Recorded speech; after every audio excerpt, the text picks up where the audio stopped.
ખેડૂત ભાઈઓ, આજે 5 ઓક્ટોબર 2024 શનિવારનો દિવસ અને હવેથી આપણે જોઈએ તો આપણા શિયાળુ પાકના વાવેતરના દિવસો આપણા શરૂ થઈ ગયા છે.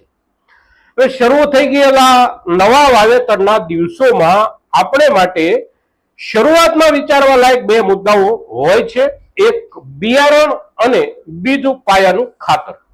તો બિયારણ સંબંધી જે કાંઈ ચર્ચાઓ હોય છે એ ચર્ચાઓ થોડી વિસ્તૃત કરવી પડતી હોય છે, પણ ખાતર સંબંધી જે ચર્ચાઓ હોય છે એ ચર્ચાઓ એકંદર જનરલી આપણે એના ઉપર સામાન્ય રૂપમાં પણ ચર્ચાઓ કરી શકીએ છીએ અને એના આધારે આપણે ખાતરનો નિર્ણય પણ કરી શકીએ છીએ કે આપણે કયું ખાતર પાયામાં, ખાસ કરીને આપણી આ રવિ સિઝનમાં, શિયાળુ સિઝનમાં કોઈ પણ પાકમાં આપણે કયું ખાતર વાપરવું.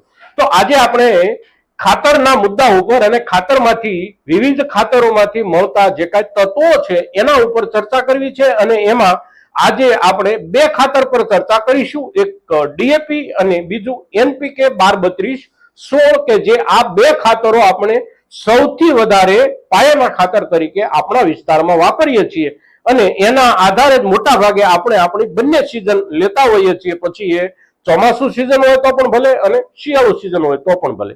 તો આજના દિવસે ડીએપી અને NPK પર આપણે જ્યારે ચર્ચા કરીએ છીએ ત્યારે આપ સૌ મિત્રો આ વિડીયોમાં બન્યા રહેજો. નમસ્કાર ખેડૂત મિત્રો, જય કિસાન, જય ભારત. ખેડૂત ભાઈઓ, આજે આપણે પાયાના ખાતરમાં ડીએપી અને NPK પર ચર્ચા જ્યારે કરવી છે ત્યારે આપણા પાક પેદાશોમાં વૈજ્ઞાનિક સંશોધનો જે કાંઈ થયા એના આધારે જે મુખ્ય પોષક તત્વો ગણવામાં આવે છે, સમજવામાં આવે છે અને જે સિદ્ધ થઈ ચૂકેલો એક વૈજ્ઞાનિક પ્રયોગ છે કે ખેતીવાડીમાં આપણી ઉપજોમાં આટલા આટલા તત્વોની વિશેષ જરૂર હોય છે. તો એ પૈકી 3 તત્વો મુખ્ય છે: નાઇટ્રોજન, ફોસ્ફરસ અને પોટાશ.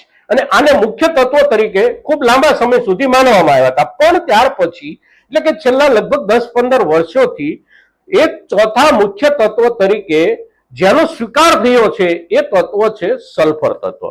પણ આપણી ખાતરોની બનાવટની આખી જે પદ્ધતિ છે એ પદ્ધતિ આજથી 60 વર્ષ પહેલાની છે, 70 વર્ષ પહેલાની છે. એટલે એ પદ્ધતિથી મોટા ભાગના ખાતરો બનતા રહ્યા છે અને હજી પણ આપણને એ જ પદ્ધતિથી બનતા ખાતરો મળી રહ્યા છે. એમાં સામાન્ય સુધારાઓ કેટલાક ખાતરોમાં આવ્યા છે, પણ એકંદર આ જે મુખ્ય 3 પોષક તત્વો પહેલાના સમયમાં માનવામાં આવતા હતા એના આધારે પાયાના મોટા ભાગના ખાતરો તૈયાર થાય છે.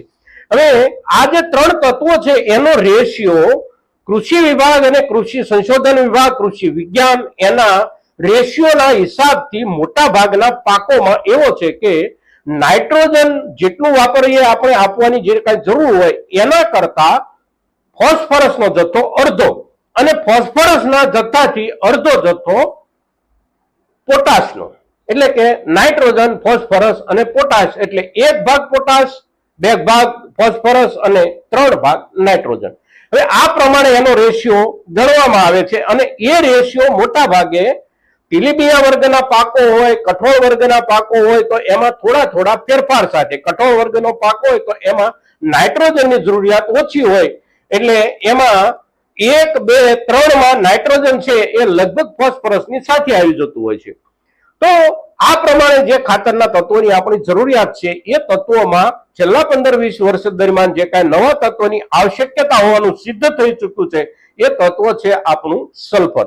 પણ આપણે પાયામાં આ બે મુખ્ય ખાતરો જે વાપરીએ છીએ, ખાસ કરીને ડીએપી અને NPK 12-32-16, આમાંથી બેમાંથી એક પણ ખાતરમાંથી આપણને સલ્ફર તત્વ નથી મળતું.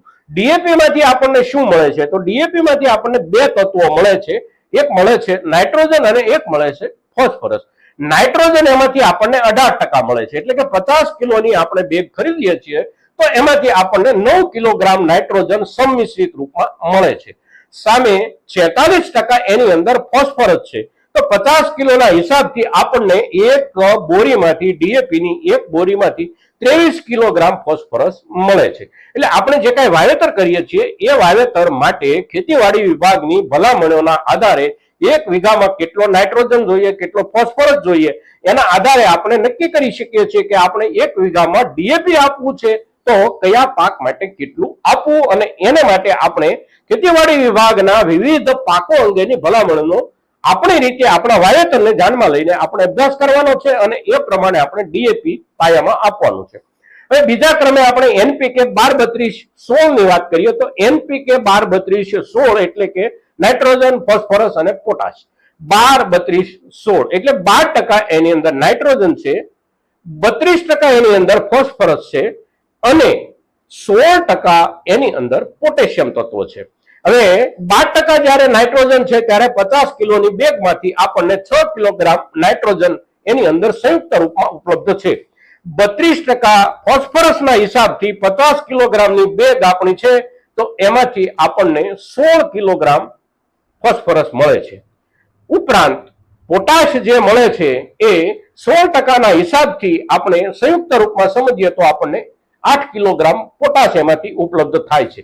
પણ આ બે ખાતરો પૈકી કોઈ પણ ખાતરમાંથી આપણને સલ્ફર તત્વ જે નથી મળતું એની પૂર્તિ માટે અગર તો એના માટે આપણે પાયાના ખાતર તરીકે કયું ખાતર વાપરી શકીએ અને કયા પાકમાં વાપરી શકીએ, કયા પાકની મહત્તમ જરૂરિયાત હોય છે, એના ઉપર પણ આપણે આગળના દિવસોમાં ચર્ચા કરીશું.